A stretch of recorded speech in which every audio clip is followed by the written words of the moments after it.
নমস্কার শিক্ষার্থী বন্ধুরা, আমরা শিখব ব্যঞ্জন ধ্বনি। শিক্ষার্থী বন্ধু, ব্যঞ্জন ধ্বনি কাকে বলা হয়? যে ধ্বনি উচ্চারণে ফুসফুস তাড়িত বাতাস মুখ বিহবরে কোথাও না কোথাও বাধাপ্রাপ্ত হয়ে উচ্চারিত হয় তাকে বলবো আমরা ব্যঞ্জন ধ্বনি।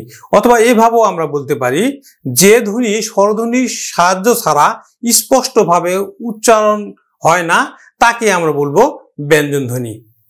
বিভিন্ন চাকরি পরীক্ষায় প্রশ্ন এসে থাকে অল্প প্রাণ মহাপ্রাণ, ঘোষ অঘোষ, এগুলো নির্ণয় করার জন্য একটি ছক আমি এঁকেছি। এই ছকের মাধ্যমে কত সহজে আমরা আয়ত্ত করতে পারি দেখো একটু লক্ষ্য করে।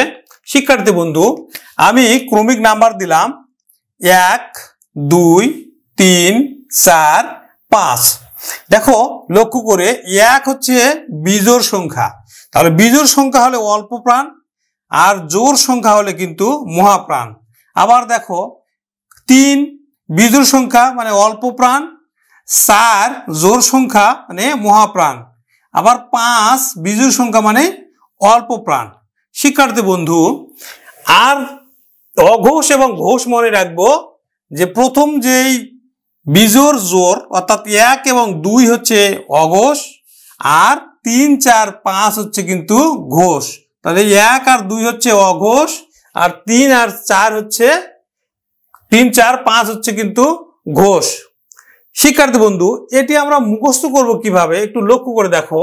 এই যে অল্প প্রাণ ক চ ট ত প, ক চ ট ত প, খ ছ ঠ থ ফ, গ জ ড দ ব, ঘ ঝ ঢ ধ ভ, উ ই মূর্ধন্য দন্তন্য ম। কত সহজে কিন্তু আমরা মুখস্থ করতে পারছি। তোমরা একটু খালি লক্ষ্য করো বা চেষ্টা করো, তাহলে কিন্তু খুব তাড়াতাড়ি তোমাদের মুখস্থ হয়ে যাবে। তাহলে অল্প প্রাণ দেখো ক চ ট ত প, আর শেষে আছে কি তালব্য স, মূর্ধন্য স, আর হচ্ছে দন্তস্ব। অল্প অঘোষ অল্প প্রাণ, অঘোষ অল্প প্রাণ। মহাপ্রাণ হলো খ ছ ঠ থ ফ এবং সেই সাথে আছে হ। তাহলে অঘোষ মহাপ্রাণ, এটি একটু জেনে রাখা ভালো শিক্ষার্থী বন্ধুরা। আগের যে নবম দশম শ্রেণীর বই ছিল সেটি কিন্তু ছিল হ ঘোষ মহাপ্রাণ, ঘোষ মহাপ্রাণ বর্ণ ছিল, কিন্তু বর্তমানে হয়েছে অঘোষ মহাপ্রাণ। হটা হচ্ছে অঘোষ মহাপ্রাণ।